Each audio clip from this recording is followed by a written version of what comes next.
इसलिए महादेव की पूर्ण परिक्रमा नहीं होती, आधी ही होती है, क्योंकि मध्य में इलावृत क्षेत्र है।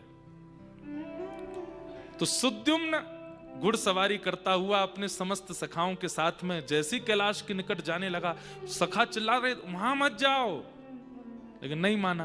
और क्रोध वेग के साथ जैसे ही उस क्षेत्र में प्रवेश किया, सुद्युम्न फिर से स्त्री बन गया। लौट करके जब आए तो सखा तो सारे भाग गए उसको स्त्री रूप में देख करके। रोता बिलखता सुद्युम्न अपने घर आया।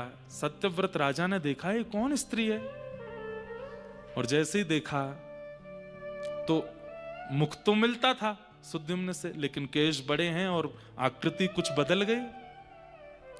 रोता बिलखता अपने पिताजी के समीप जब गया तो राजा बोले, कौन, किसकी बेटी हो तुम, ऐसे क्यों? पिताजी मैं हूं सुद्युम्न। देख करके सत्यव्रत रोने लगे। उनकी पत्नी रुदन करने, ये क्या हो गया, तुम स्त्री कैसे बन गए? पूरी बात बताई। भगवान कहते हैं कि हमारे पूर्वज सुद्युम्न,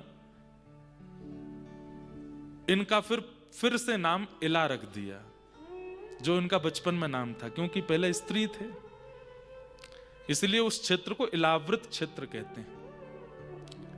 इला नाम रख दिया। और एक घटना और घटी बीच में। क्या?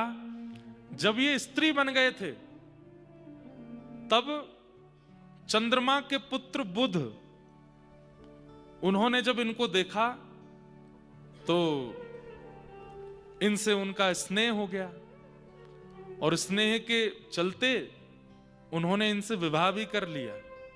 और फिर इला के गर्भ से जो बालक उत्पन्न हुए वो चंद्रवंश कहलाया गया, वहीं से चंद्रवंश प्रारंभ हुआ। तो वो आगे की घटना है। तो हुआ क्या कि अभी आए तो स्त्री बन गए, तो फिर वशिष्ठ ऋषि को फिर बुलाया गया। वशिष्ठ ऋषि ने आकर के कहा, बोले देखो, प्रकृति जो कर दे उस पर हस्तक्षेप नहीं करना चाहिए था। प्रकृति ने इसको स्त्री बना करके भेजा था, तुमने पुरुष करवाया, अब ये फिर से स्त्री बन गया है। बोले महाराज अब तो कुछ करो, मैं संसार को क्या मुंह दिखाऊंगा, सब जानते हैं कि मेरा पुत्र है और वो पुत्र पुत्री बन गया, अब उसके लिए मैं क्या करूंगा?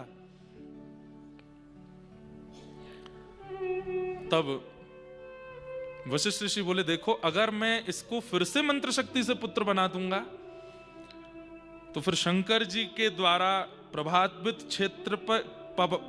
क्षेत्र के नियम ना लागू होने का अपराध लगेगा। इसलिए मैं एक काम करता हूं, ये 6 महीने तो स्त्री रूप में